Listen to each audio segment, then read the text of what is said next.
What happens when you finally admit to your husband that you want to date other men, and instead of begging you to stay, he calmly hands you legal papers? Can someone really be the villain if all they do is protect themselves when you push things too far? This is the moment I realized my plan to upgrade my life was about to cost me everything. Before we dive deeper into this story, I have one small request. Please subscribe, drop a like, comment, and hit that hype button to boost this channel so more people can discover these incredible stories. The morning sun filtered through our kitchen window as I adjusted my new blouse for the third time. I'd spent 40 minutes getting ready, a full face of makeup, hair curled just right, and this expensive top I'd bought during lunch yesterday. All for Marcus to notice me again, to see that his wife was still desirable. "Morning, honey," I said, my voice deliberately bright as I poured his coffee. "Notice anything different?" Marcus barely glanced up from his laptop screen, fingers typing rapidly across the keyboard. "Thanks for the coffee, Oenone. I've got this client emergency I need to handle before 8. The familiar sting of rejection hit me square in the chest. 6 months ago, he would have looked up immediately. He would have complimented my hair, maybe even pulled me close for a kiss. Now I felt invisible in my own kitchen. "I got my hair done yesterday," I pressed, turning slightly so the light would catch the new highlights. "And this blouse is new. I thought maybe we could go out tonight, just the two of us." He murmured, still typing. "Can we talk about this later? This server crash is costing the client thousands every hour." Elsie wandered in wearing her pajamas, rubbing sleep from her eyes. At 6 years old, she had Marcus's dark hair and my green eyes, though lately, those eyes held a confusion that broke my heart.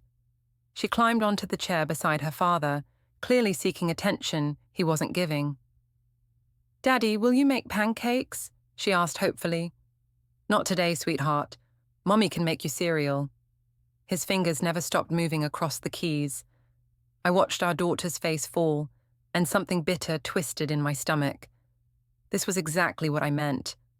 Marcus had become so absorbed in his work that he barely saw us anymore.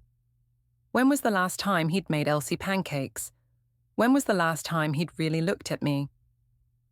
"Marcus, she asked for pancakes," I said, my voice sharper than intended. "The client can wait 10 minutes. He finally looked up, and I saw the exhaustion in his brown eyes. "Oenone, I'm trying to save someone's business here. Can you please just handle breakfast?" "I always handle breakfast. I handle everything while you live in your laptop." The words came out before I could stop them, loaded with months of accumulated resentment. Elsie's eyes darted between us, and I immediately felt guilty. We'd promised not to argue in front of her, but lately that promise was getting harder to keep. Marcus closed his laptop with a deliberate click. "Fine, what would you like to talk about?" But now his attention felt forced, obligatory. "Never mind. Forget I said anything. No, clearly something's bothering you. Let's discuss it." The formal tone in his voice made everything worse. When had we started talking to each other like colleagues instead of lovers? I wanted to explain how lonely I felt, how invisible, how much I missed the man who used to surprise me with flowers and spontaneous date nights. Instead, I heard myself saying, "You never notice me anymore, Marcus. I could walk around naked and you'd probably ask me to move so you could see your screen better." Elsie giggled despite the tension, and Marcus actually smiled, the first real expression I'd seen from him all morning. "That's not true, and you know it. Is it? When's the last time you complimented me? When's the last time you initiated any kind of physical contact that wasn't just a quick pet goodbye?" His smile faded. "I've been under a lot of pressure at work, the Henderson account alone. There's always an account, Marcus. There's always some emergency that's more important than your family." My phone buzzed on the counter, and I glanced at it automatically. A text from Callum. "Good morning, beautiful. Hope you have an amazing day. That color looks incredible on you." I'd sent him a quick selfie the night before, just to get a second opinion on the blouse. It was harmless. We were just friends, colleagues who'd grown close over the past few months. But his immediate response, his attention to details Marcus missed, made warmth spread through my chest. I couldn't help but smile as I typed back, "Thank you. You always know what to say." "Who's texting you?" Marcus asked, and something in his voice made me look up sharply. "Just work stuff," I said quickly, sliding the phone face down on the counter, but I caught the way his eyes lingered on my phone, then shifted to my face. For a moment, his expression was unreadable, and I felt a flutter of something that might have been guilt. Or maybe it was just annoyance that he was finally paying attention, but for all the wrong reasons. "I should get Elsie ready for school," I said, lifting our daughter from her chair. "Since you're too busy to make her breakfast, maybe you could at least say goodbye properly."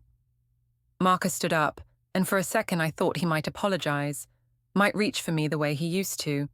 Instead, he kissed Elsie's forehead and picked up his laptop bag. "Have a good day at school, Princess. Daddy loves you." "What about Mommy?" Elsie asked innocently. "Don't you love Mommy too?" The question hung in the air between us. Marcus looked at me, and I saw something flicker across his face. Hurt, maybe, or disappointment. "Of course I love Mommy," he said finally. "Very much." But the words felt rehearsed, obligatory. They didn't carry the weight they used to, didn't make my heart skip the way they once had. As he headed for the door, I called after him. "Marcus, wait. I didn't mean to start a fight. I know," he said without turning around. "We'll talk tonight, okay? I promise." After he left, I stood in the kitchen, holding Elsie, staring at my phone. Callum had sent another message. "Everything all right? You seem stressed in your photo." The fact that he could read my mood from a simple selfie, when my own husband couldn't see my distress standing right in front of him, said everything about the state of my marriage. I typed back, "Just the usual. Thanks for caring." His response came immediately. "Always here if you need to talk. You deserve better than usual." I stared at those words for a long moment. You deserve better. When was the last time Marcus had made me feel like I deserved anything special at all? Later that morning, after dropping Elsie at school, I sat in my car in the parking lot and called Helen, Marcus's mother. Maybe she could give me some insight into what was going on with her son. "Hello, Oenone." Helen's voice was polite but cool. Our relationship had been strained lately, though I wasn't entirely sure why. "Hi, Helen. I was wondering if Marcus had mentioned anything to you about work stress.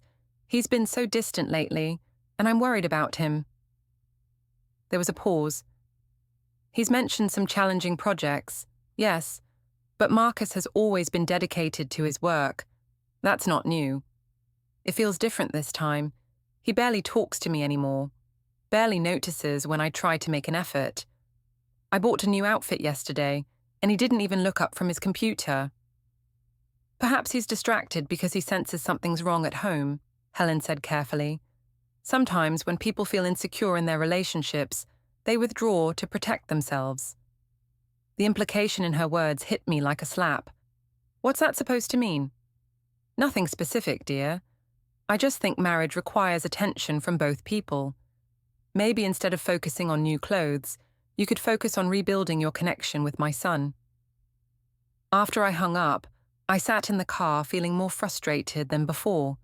Even Marcus's mother was taking his side, making it sound like our problems were somehow my fault.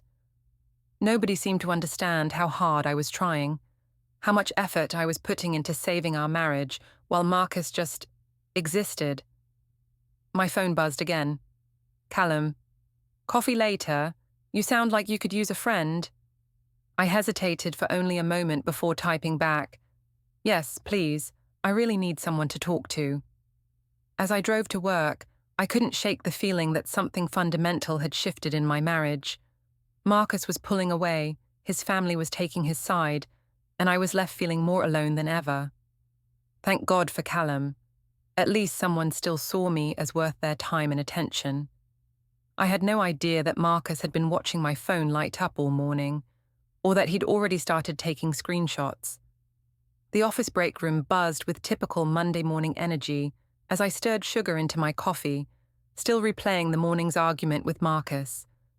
My sister Petra sat across from me, her concerned expression making me feel both grateful and defensive. "So he literally didn't even look up when you walked in?" Petra asked, shaking her head.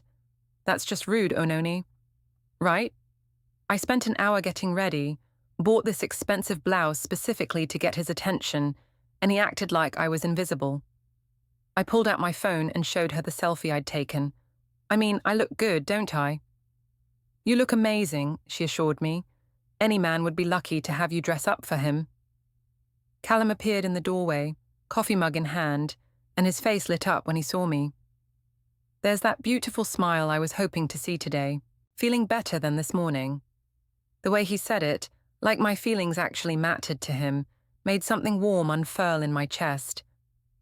A little better, thanks to friends who actually notice when I make an effort. He slid into the chair beside me, closer than strictly necessary for a casual conversation. "That blouse really does look incredible on you. The color brings out your eyes." Petra glanced between us with raised eyebrows, but I ignored her expression. This was exactly what I'd been missing at home. Someone who saw me, who appreciated the little things I did to look nice. Marcus didn't even glance up from his laptop, I found myself saying. 6 years of marriage, and I've become part of the furniture. "His loss," Callum said simply. "If you were my wife, I'd make sure you knew how beautiful you were every single day." The word sent a thrill through me that I hadn't felt in months. This was how a man should talk to a woman he cared about. This was the attention, the appreciation I'd been craving. "Oenone," Petra said carefully.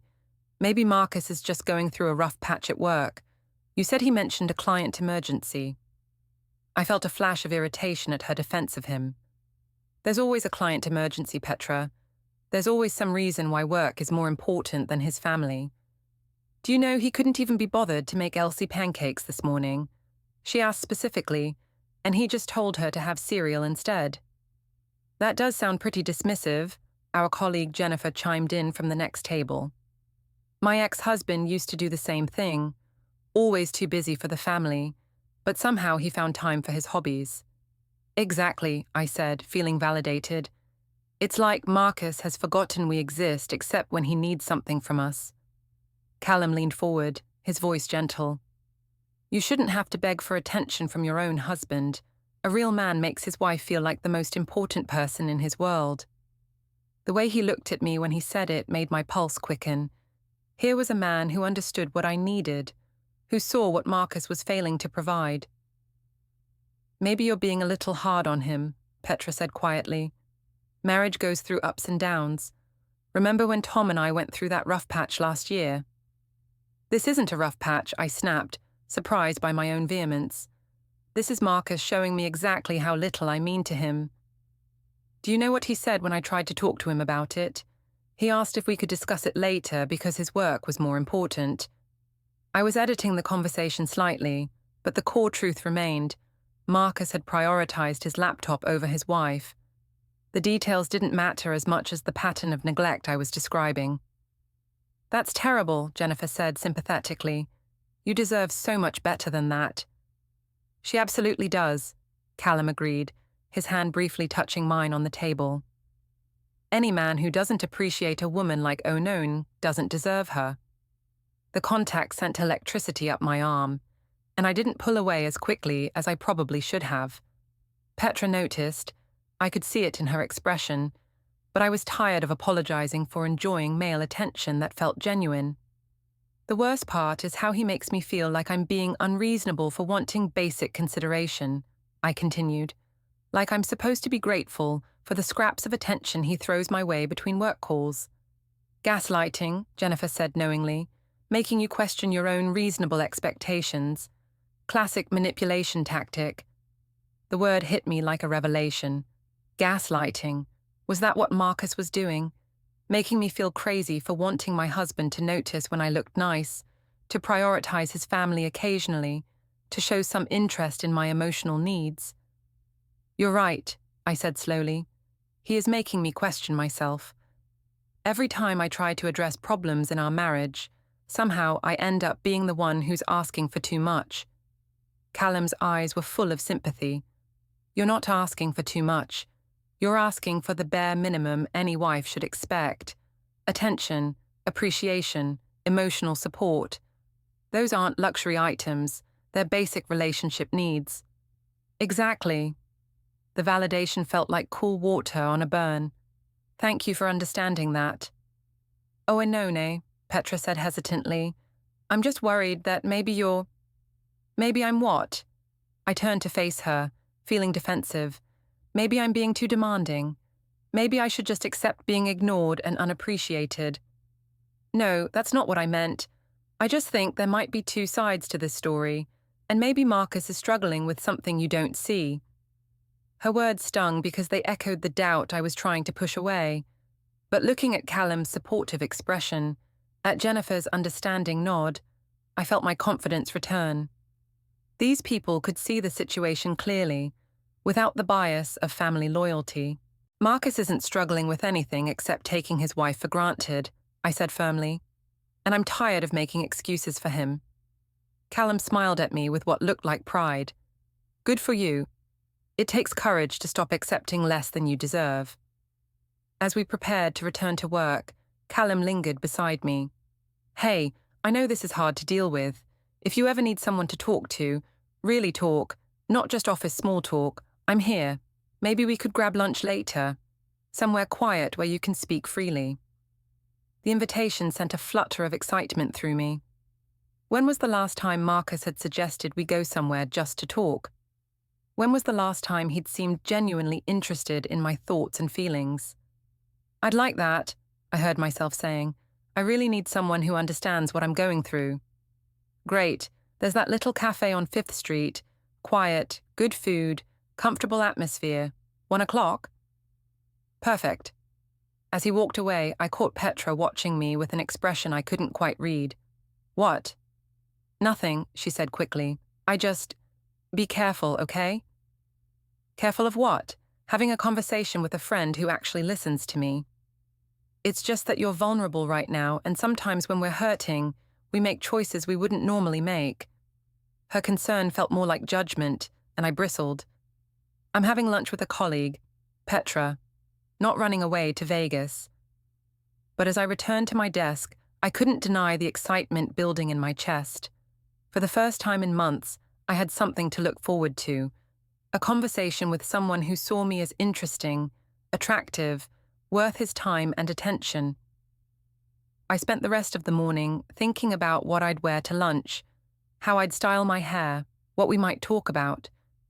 The anticipation felt like waking up after a long, dreamless sleep. This was what I'd been missing, the thrill of being appreciated, the excitement of connection with someone who truly understood me. At 12:45, I touched up my lipstick and headed for the elevator, my heart racing with anticipation. I had no idea that Marcus's friend Dave worked in the building across the street, or that he'd chosen that exact moment to grab lunch at the same cafe. I had no idea that my private conversation was about to become very public knowledge. The family dinner at our house that evening felt like walking into a minefield. Helen had invited herself over after Marcus called her about some technical issue with her computer, or so she claimed. I suspected she really wanted to check on the state of our marriage after our morning phone call. This roast looks wonderful, Oenone, Helen said as we gathered around the dining room table. Her tone was polite but strained, the way it had been for weeks now. Thank you, I replied, serving Elsie a small portion. I thought we could use a nice family dinner. Marcus had been quiet since coming home from work, offering only brief responses to my attempts at conversation. The distance between us felt even more pronounced with his mother watching our every interaction. Daddy, will you cut my meat? Elsie asked, struggling with her knife and fork. Of course, sweetheart. Marcus immediately turned his attention to our daughter, carefully cutting her roast into manageable pieces. The gentle patience he showed Elsie made my chest ache. When had he stopped showing me that same care and attention? So how was everyone's day? Helen asked, clearly trying to facilitate conversation. Busy, Marcus said simply. The Henderson project is finally back on track after this morning's crisis. And how was your day, Oenone? Helen's eyes were sharp, studying my face. Productive, I said, thinking of my lunch with Callum. I had a really good conversation with a colleague about work-life balance. It's amazing how much better you feel when someone actually listens to your concerns. The comment was directed at Marcus, but he didn't seem to catch the implication. He just nodded absently while helping Elsie with her vegetables. That's nice, dear, Helen said carefully. It's important to have supportive colleagues. It really is, especially when you're not getting that support at home. The words slipped out before I could stop them, sharper than I'd intended. Marcus looked up then, his expression unreadable. What's that supposed to mean? Nothing, I said quickly, aware of Elsie's presence. Just that it's nice to have friends who care about your feelings. I care about your feelings, Marcus said quietly. Do you?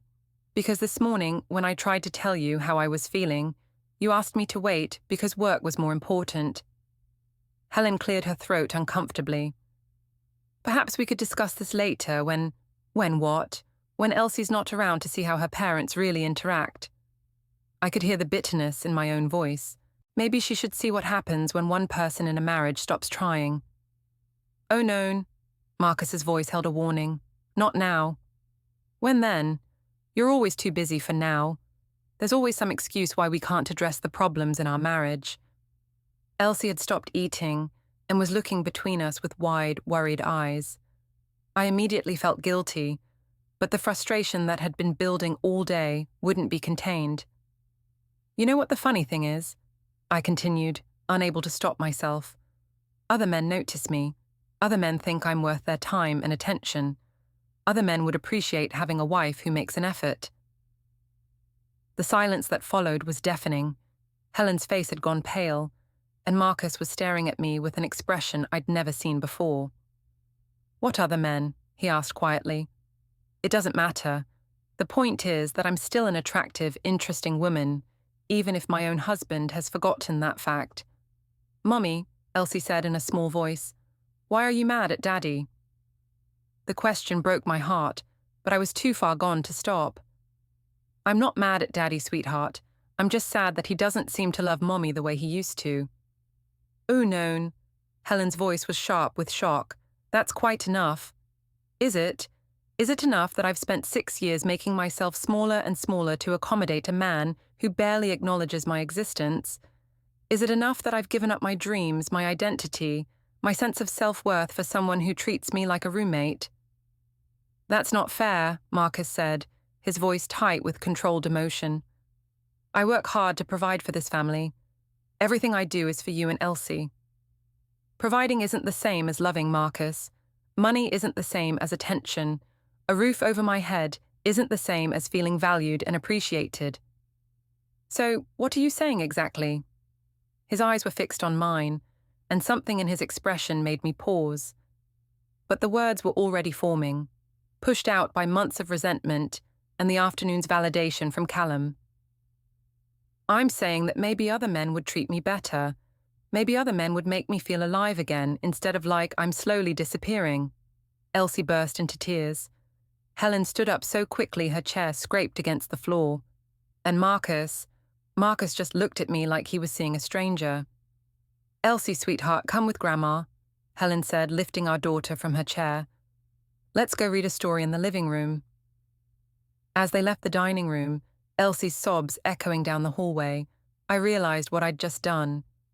I'd used my marriage problems as a weapon in front of our 6-year-old daughter. I'd implied infidelity at our family dinner table. I'd crossed a line I couldn't uncross. Marcus, I didn't mean... What other men, Oenone? His voice was deadly quiet. It's not what you think. I just meant that other people appreciate me, value me as a person. There's nothing inappropriate happening. What other men? He repeated. Colleagues, friends, people who actually see me as more than just someone who cooks dinner and does laundry. He stood up slowly, his movements deliberate and controlled. I think I'm going to stay at my brother's tonight. Marcus, wait. I was just frustrated. I didn't mean to say those things in front of Elsie. The problem isn't that you said them in front of Elsie, he replied, not looking at me. The problem is that you said them at all. He walked out of the dining room, leaving me alone with the remains of our family dinner. I could hear him upstairs, moving around in our bedroom, and I knew he was packing a bag. My phone buzzed with a text from my mother. Helen called me. What on earth is going on over there? Then another from Petra. Dave saw you at lunch today with some guy. He said you looked pretty cozy. Please tell me you're not doing what I think you're doing. My stomach dropped. Dave had seen us? What exactly had he seen? Callum and I had just talked, laughed a little, maybe sat closer than strictly necessary. There was nothing inappropriate about it, but I could imagine how it might have looked to someone who didn't understand the context. Marcus came downstairs with a duffel bag, not making eye contact as he headed for the door. Where are you going? I called after him. I already told you, Tom's place. For how long? He paused at the door, finally looking back at me. I don't know, Oenone. I honestly don't know. After he left, I sat in the dining room surrounded by dirty dishes and the wreckage of our family evening. Helen emerged from the living room, her face set in hard lines. Elsie's finally calmed down, she said coldly. I told her Mommy and Daddy were just having a disagreement and that everything would be fine. I hope I wasn't lying. Helen, I'm sorry about tonight. I was frustrated and I said things I shouldn't have said. You certainly did, in front of that precious little girl who doesn't understand why her parents are hurting each other. Her voice shook with anger. What's gotten into you, Oenone? This isn't the woman my son married. Your son barely notices the woman he married, I shot back. When's the last time Marcus told me I looked nice? When's the last time he initiated any kind of physical affection? When's the last time he seemed genuinely interested in my thoughts or feelings? Marriage isn't a fairy tale, dear. It's work, compromise, commitment through difficult times. It's not about constant validation and attention. I'm not asking for constant anything. I'm asking for basic consideration, for some sign that I matter to him as more than just the person who manages his household. Helen studied me for a long moment. And you think you'll find that consideration with other men? The question hung between us, loaded with implications I wasn't ready to face. I think I deserve to feel valued, I said finally. By your husband, yes. Not by men who don't have any real commitment to you or your family. After she left, I called Petra, desperate for someone to understand my perspective. I heard about Dave seeing you today, she said without preamble. It was just lunch between colleagues, Petra. We talked about work, about general life stuff. Nothing inappropriate happened. But you wanted it to, didn't you? The question stopped me cold. Had I wanted something inappropriate to happen? I'd certainly enjoyed Callum's attention, his compliments, the way he made me feel attractive and interesting, but wanting to feel valued wasn't the same as wanting to cheat on my husband. Was it? I wanted to feel like someone cared about me, I said finally. I wanted to remember what it felt like to be seen as more than just a wife and mother.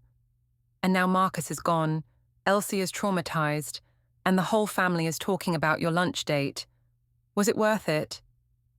After we hung up, I sat alone in my quiet house, finally understanding the magnitude of what I'd set in motion. But instead of regret, I felt something closer to defiance. Marcus had pushed me to this point with his neglect and indifference. If he'd been a better husband, I wouldn't have needed validation from other men. My phone buzzed with a text from Callum. Hope your evening is going better than your morning. You deserve all the happiness in the world. I stared at the message for a long time before responding. Thank you for being such a good friend. I really needed to hear that today. As I got ready for bed in my empty house, I told myself that I'd done nothing wrong. I'd simply reached a breaking point in a marriage that had been failing for months. If Marcus wanted to leave instead of fighting for us, that said more about him than it did about me. I had no idea that he was already taking screenshots, of every text message I sent and received. Marcus didn't come home the next day, or the day after that. By Thursday evening, I was oscillating between anger and panic, unsure whether I wanted him to return or stay away permanently. The house felt simultaneously too empty and too full of memories of happier times. Elsie kept asking when Daddy was coming home, and I found myself making excuses that sounded hollow even to me. Daddy's just helping Uncle Tom with some work projects, I'd tell her, but she was smart enough to sense the tension that had preceded his departure. Thursday night, around 11 p.m., I heard his key in the front door. My heart jumped. Whether from relief or anxiety, I couldn't tell. I was in our bedroom, having spent the evening texting with Callum about my situation. His messages had been supportive and understanding, exactly what I needed while feeling abandoned by my own husband. Marcus appeared in the doorway, still wearing his work clothes, looking exhausted in a way that went beyond physical tiredness. "We need to talk," he said simply. "Now you want to talk, after walking out on your family for 3 days." I walked out on a situation that was becoming toxic for everyone, especially Elsie. He sat on the edge of the bed, maintaining careful distance between us. I needed time to think. "And what did you conclude during your thinking time?" He was quiet for a long moment, studying my face in the dim lamplight. "I concluded that we're in serious trouble and I'm not sure how to fix it." The admission should have made me feel vindicated, but instead it sent a chill through me. This was Marcus acknowledging our problems, which was what I'd wanted. So why did it feel like the beginning of an ending rather than a new beginning? "We're in trouble because you've checked out of this marriage," I said. "You treat me like I'm invisible, like I'm just part of the household infrastructure." "Is that really what you think? That I don't see you or value you?" "When's the last time you complimented me, Marcus? When's the last time you initiated any kind of physical intimacy? When's the last time you asked about my day and actually listened to the answer?" He ran his hands through his hair, a gesture I recognized from our early dating days when he was wrestling with difficult decisions. "I've been under enormous pressure at work. The Henderson account represents 40% of our annual revenue, and if we lose it, there's always an account, Marcus. There's always some crisis that takes priority over your family." "That's not fair. Everything I do is for this family. Providing for us isn't the same as being present with us. Money doesn't replace emotional connection." He was quiet again, and I could see him processing my words. This was the most honest conversation we'd had in months, and despite the tension, I felt a flicker of hope. Maybe we could work through this. "You're right," he said finally. "I have been distracted, and I haven't been giving you the attention you deserve. But Oenone, what you said at dinner the other night, about other men appreciating you, that's not something I can just ignore." My stomach tightened. I was frustrated. I said things I shouldn't have said. "But did you mean them? Are there other men in your life who are giving you the attention I'm not?" The direct question hung between us like a loaded gun. I could lie, deflect, minimize the situation with Callum. Or I could be honest about my feelings and hope Marcus would understand. "There's a colleague at work who's been very supportive during a difficult time in our marriage," I said carefully. "Someone who listens when I need to talk, who makes me feel valued as a person." "What kind of supportive?" "Emotional support, friendship, someone who sees me as more than just a wife and mother." "Are you having an affair, Oenone?" The question hit me like a physical blow. "No, of course not. We're friends, Marcus. We talk, we have lunch occasionally, we text about work and general life things. There's nothing physical happening." "But you want there to be." It wasn't a question, and the certainty in his voice made me realize how transparent I'd become. Did I want something physical with Callum? The thought had certainly crossed my mind during our conversations, when he'd compliment me or touch my hand briefly, when he'd make me feel attractive and desirable in ways Marcus hadn't for months. "I want to feel alive again," I said finally. "I want to feel like an interesting, attractive woman, instead of just someone who manages your household and raises your child. Our child. Our child, yes. But you're not here, Marcus. Even when you're physically present, you're not really here with us. He stood up and walked to the window, staring out at our quiet suburban street. So, what are you saying? That you want an open marriage? That you want permission to explore these feelings with other men? The suggestion should have shocked me, but instead I felt a strange thrill of possibility. What would it be like to have the freedom to pursue the connection I felt with Callum, while still maintaining the security and stability of my marriage? Would you be okay with that? I asked quietly. He turned to look at me, and his expression was unreadable. Would I be okay with my wife dating other men while staying married to me? Not dating exactly, just having the freedom to form meaningful connections with people who appreciate me. Meaningful connections that include emotional intimacy, physical attraction, and romantic feelings. When he put it like that, it sounded more serious than I'd been framing it in my mind. But wasn't that exactly what I'd been craving? The excitement of new romance, the thrill of being pursued and desired, the validation of knowing I was still attractive to men. I just want to feel valued, Marcus. If you can't or won't provide that, maybe I should be free to find it elsewhere. The silence that followed was deafening. Marcus stood by the window for what felt like hours, though it was probably only minutes. When he finally spoke, his voice was calm, in a way that somehow felt more ominous than anger would have been. I see. What does that mean? It means I understand the situation now. You want the security and stability of marriage, along with the excitement and validation of dating other men. That's not how I would phrase it. How would you phrase it?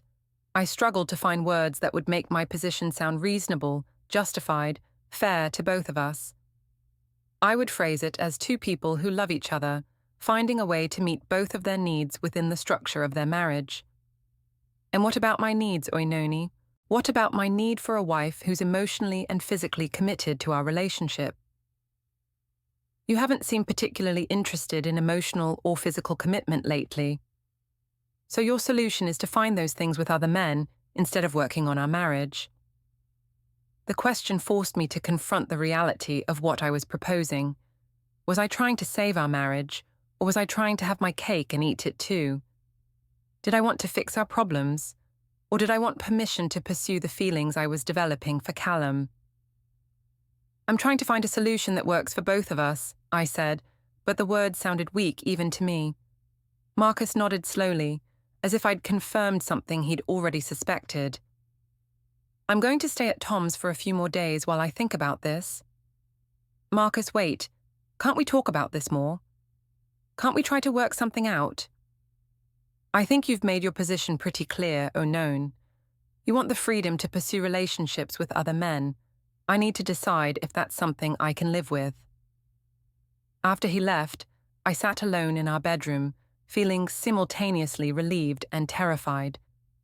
I'd been honest about my needs and feelings, which felt brave and authentic, but I'd also potentially just ended my marriage, which felt reckless and devastating. My phone buzzed with a text from Callum. Thinking about you tonight. Hope you're taking care of yourself during this difficult time. I stared at the message, wondering if this was what I really wanted. The freedom to respond to Callum's attention without guilt, to explore the connection between us without the constraints of marriage vows.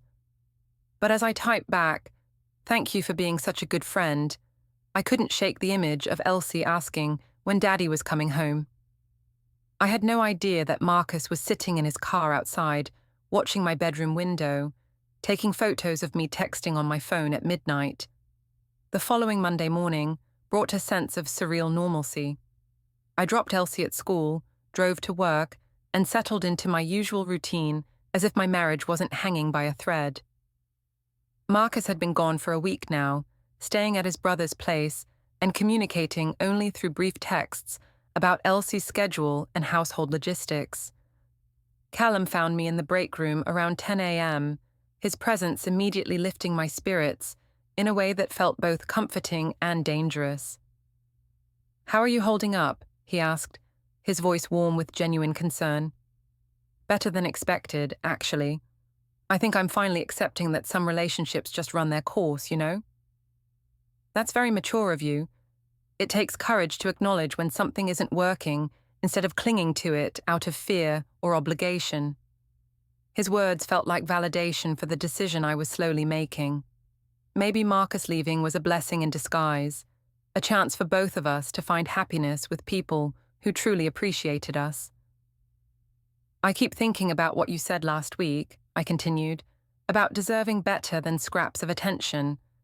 I spent so many years making myself smaller to accommodate someone who barely noticed my efforts." "You deserve to be with someone who sees how incredible you are," Callum said, moving closer. "Someone who makes you feel alive and valued every single day." The way he looked at me when he said it made my pulse quicken. We were crossing into territory that felt more explicitly romantic than our previous conversations, and I found myself leaning into it rather than pulling back.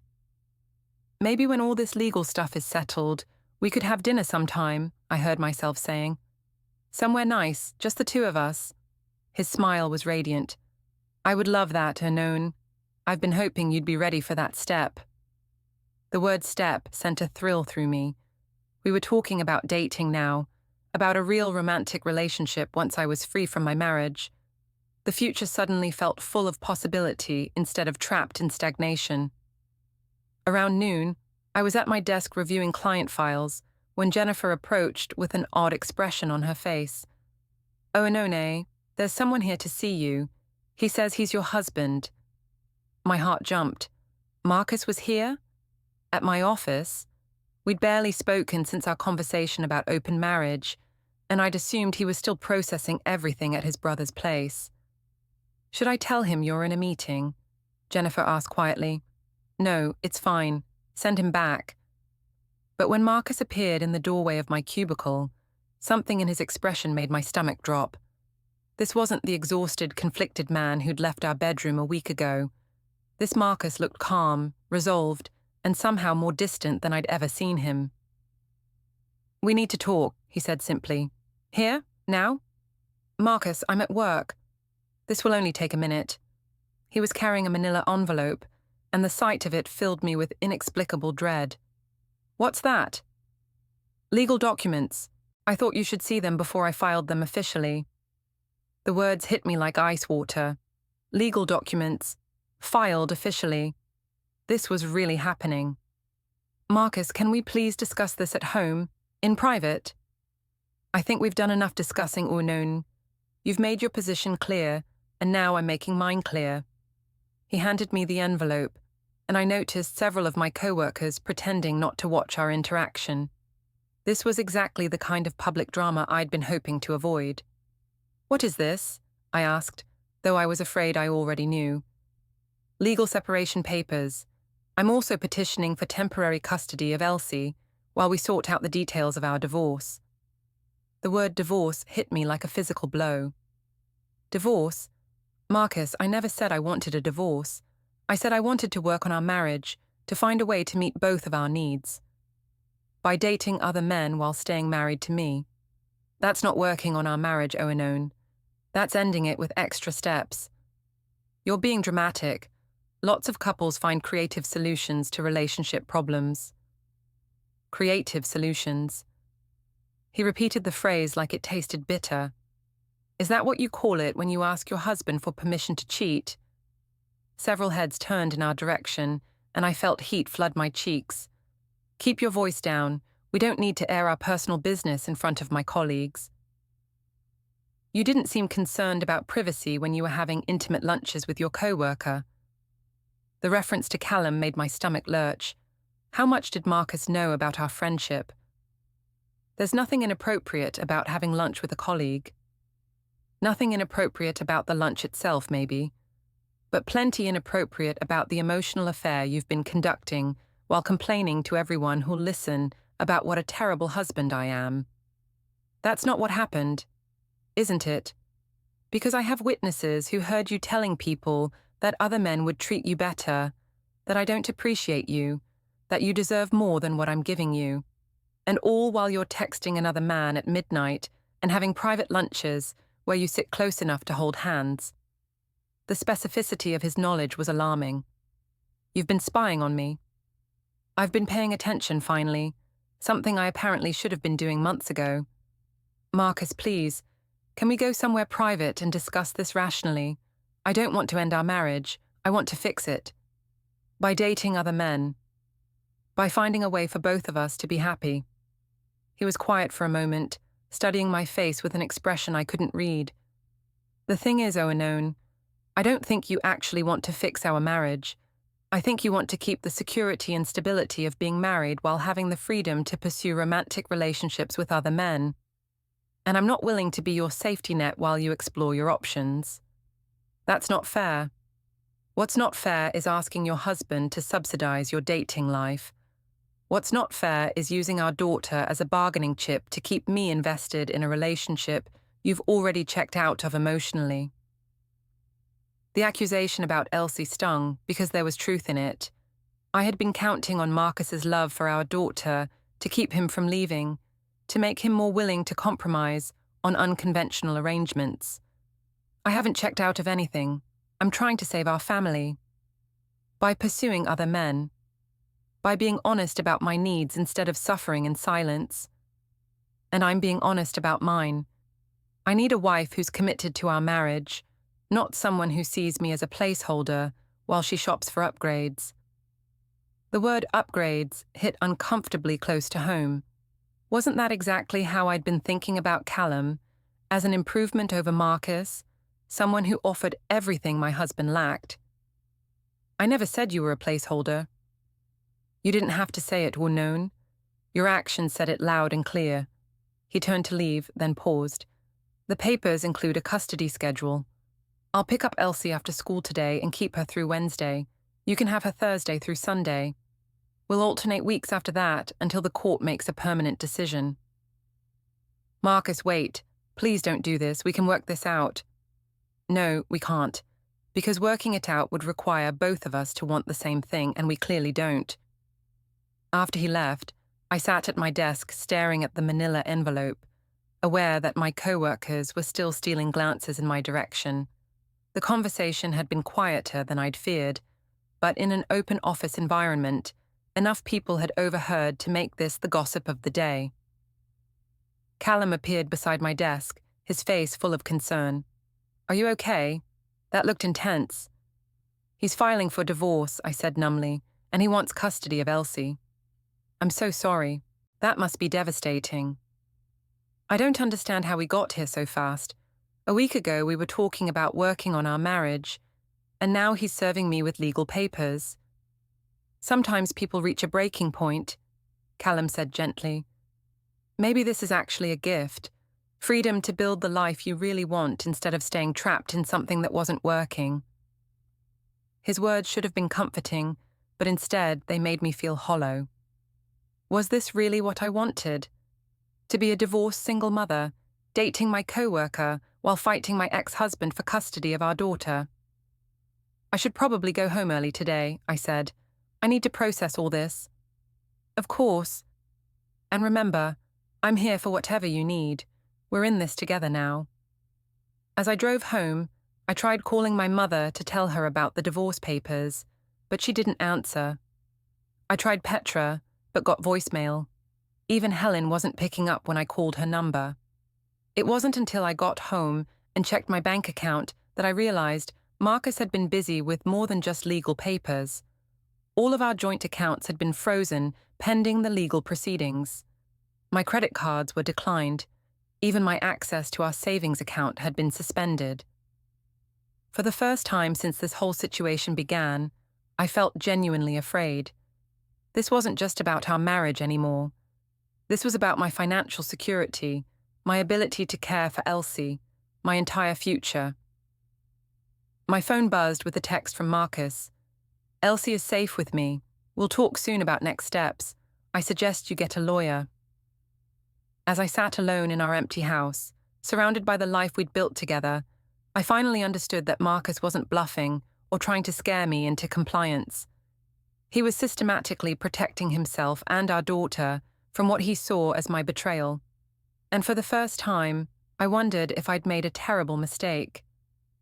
The family lawyer's office felt like a courthouse, all dark wood and intimidating legal books, with fluorescent lighting that made everyone look pale and exhausted. I'd hired Rebecca Martinez, a divorce attorney Petra had recommended, but sitting across from Marcus and his lawyer made me feel outgunned and unprepared. Marcus looked different than he had 2 weeks ago when he'd served me with papers at my office. More confident somehow, more resolved. He was wearing his best suit, the one I'd helped him pick out for job interviews years ago, and the irony wasn't lost on me. "Before we begin," Rebecca said, shuffling through her papers, "I want to make sure everyone understands that this is a mediation session. We're here to discuss terms and try to reach an amicable agreement without going to trial." Marcus's lawyer, a sharp-eyed woman named Patricia Wells, nodded curtly. "My client is prepared to be reasonable, provided Mrs. Greaves is willing to accept responsibility for the circumstances that led to this separation." "What circumstances?" I asked, though I had a sinking feeling I already knew. Patricia opened a thick folder and spread several documents across the conference table. Text message logs, photographs, witness statements, and financial records that demonstrate a pattern of emotional infidelity and marital misconduct. My stomach dropped as I recognized screenshots of my conversations with Callum. Messages that had felt innocent and supportive in context looked damning when printed out and highlighted in yellow. "These are private conversations between friends," I protested. "There's nothing inappropriate here." "Let me read a few examples," Patricia said, her voice clinically neutral. "From Mrs. Greaves to Mr. Hayes, dated last Tuesday at 11:47 p.m. Thank you for making me feel beautiful today. I haven't felt this alive in months." Mr. Hayes responds, "You deserve to feel that way every day. Your husband is a fool for not appreciating what he has." The words sounded different when read aloud in this sterile environment. What had felt like emotional support now sounded like something more calculating, more intentionally romantic. "Or this exchange from last Friday," Patricia continued. "Mrs. Greaves, I keep thinking about what you said about deserving better. Maybe when all this is settled, we could have dinner somewhere nice." Mr. Hayes, "I've been hoping you'd be ready for that step." Rebecca leaned forward. "These messages don't prove physical infidelity." "No, but they demonstrate emotional infidelity, an intent to pursue a romantic relationship while still married to my client, combined with the witness statements about their public displays of affection during lunch dates. They paint a clear picture of adultery." "Public displays of affection?" I felt heat flood my face. "We never did anything inappropriate in public." Patricia pulled out another document. Statement from David Chen, witness, dated last Tuesday. "I observed Mrs. Greaves and an unknown male having lunch at Café Luna.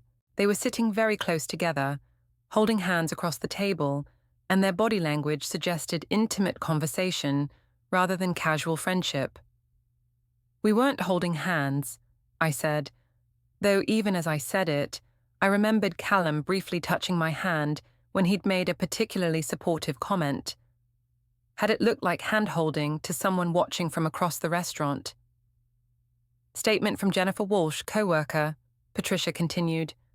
"Mrs. Greaves frequently complained about her husband to colleagues, describing him as inattentive and claiming that other men would treat her better.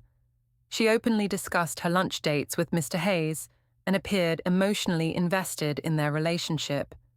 Each piece of evidence felt like a nail in my coffin.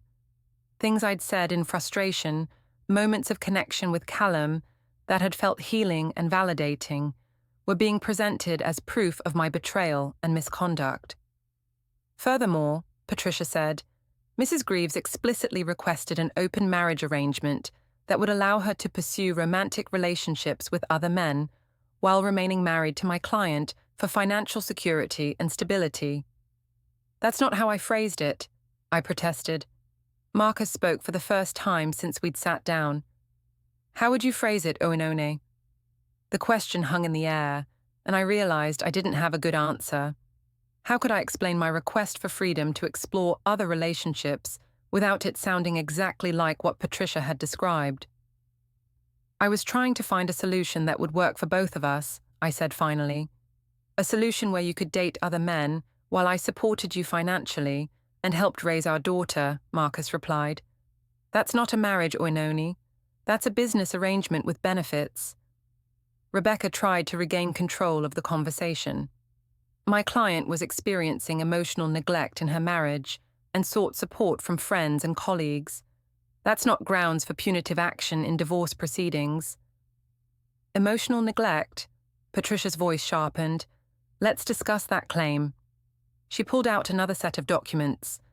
Bank records showing that Mr. Greaves has consistently provided financial support for his family, including regular deposits into Mrs. Greaves's personal account for discretionary spending.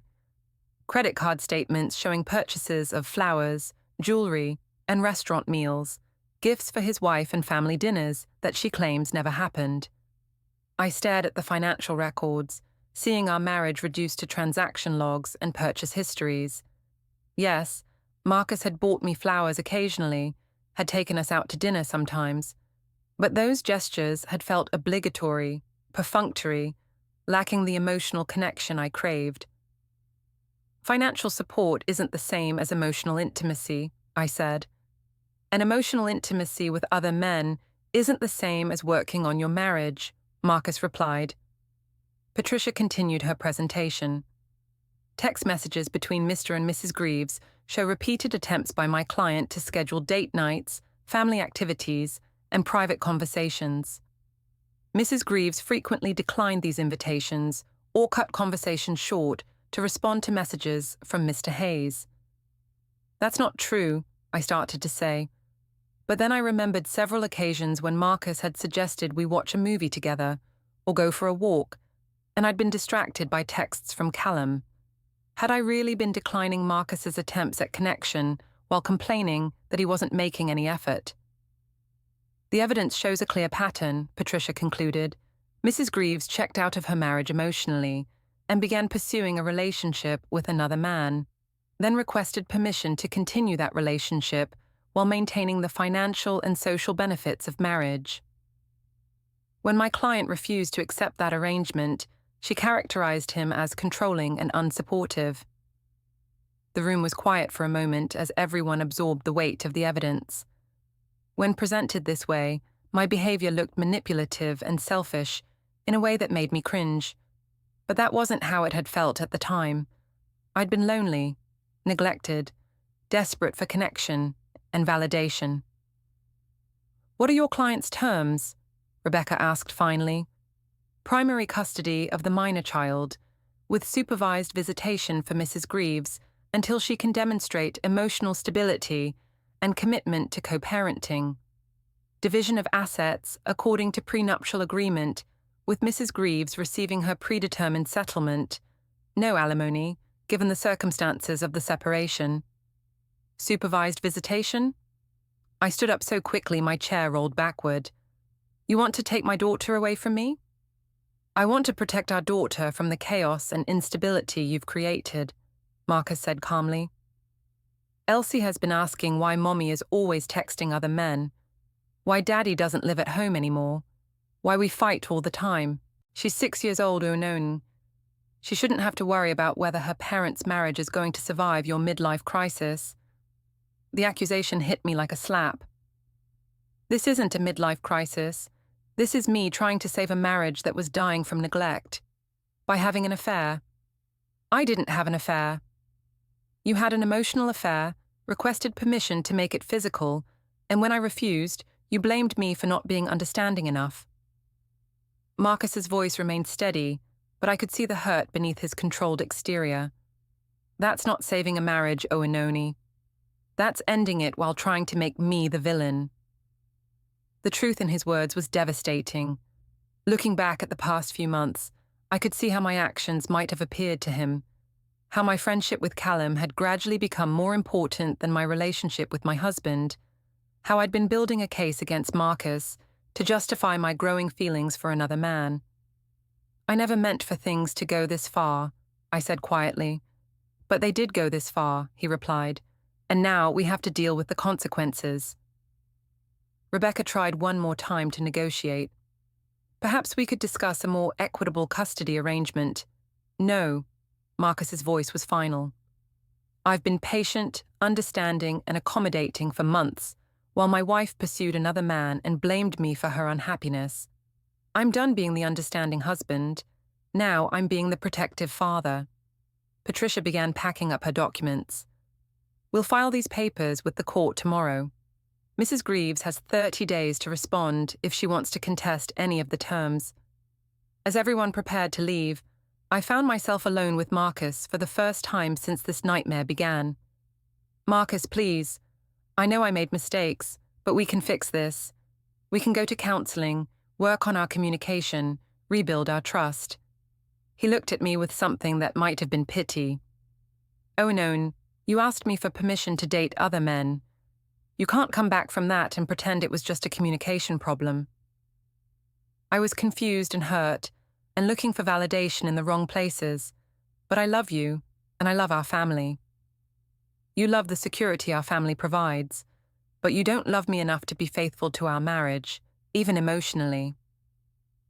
As he walked away, I realized that I was truly alone for the first time in years. My husband was gone, my daughter was living with him, my family was disappointed in me, and my friends were keeping their distance from the drama I'd created. The only person who'd been consistently supportive was Callum. But sitting in that lawyer's office, seeing our text messages presented as evidence of my betrayal, I wondered if even that relationship was built on something false. I'd wanted to feel alive again, to feel valued and appreciated and desired. Instead, I'd destroyed my marriage, damaged my relationship with my daughter, and turned myself into exactly the kind of person I'd always judged harshly, a woman who'd thrown away her family for the temporary thrill of male attention.